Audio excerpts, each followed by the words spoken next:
देवउठनी 11 व्रत कथा।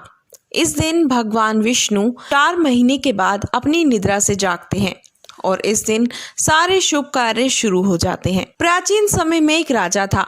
उसके राज्य में प्रजा बहुत सुखी थी।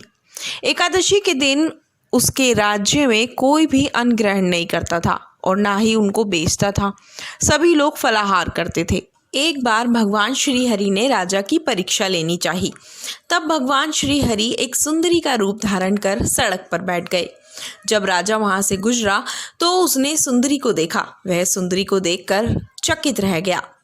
राजा ने उससे पूछा, हे सुंदरी, तुम कौन हो और इस तरह बीच रास्ते में क्यों बैठी हो? तब वह सुंदर स्त्री बने हुए भगवान बोले, मैं बेसहारा हूँ। इस नगर में मेरा कोई जान पहचान वाला नहीं है। मैं किससे सहारा मांगू? राजा पहले ही उसके रूप पर मोहित हो चुका था। उसने सुंदरी से कहा, तुम मेरे महल में चलकर मेरी रानी बनकर रहो।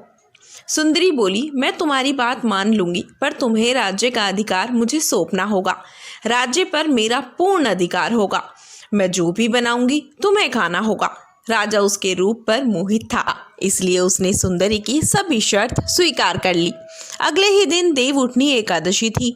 सुंदरी ने आदेश दिया कि बाजारों में बाकी दिनों की तरह अन्न बेचा जाए।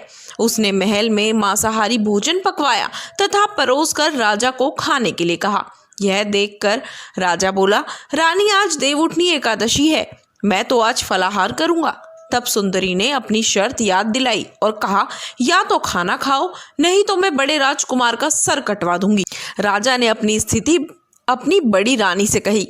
तब बड़ी रानी ने कहा, महाराज, धर्म ना छोड़े, बड़े राजकुमार का सर दे दे। पुत्र तो फिर मिल जाएगा, पर धर्म नहीं मिलेगा।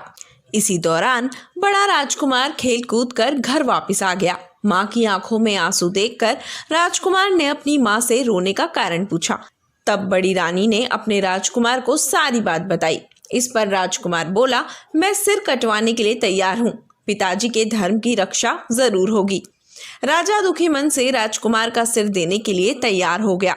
तब रानी के रूप में भगवान ने प्रकट होकर अपनी बात बताई और कहा, हे राजन, तुम इस कठिन परीक्षा में उत्तीर्ण हुए।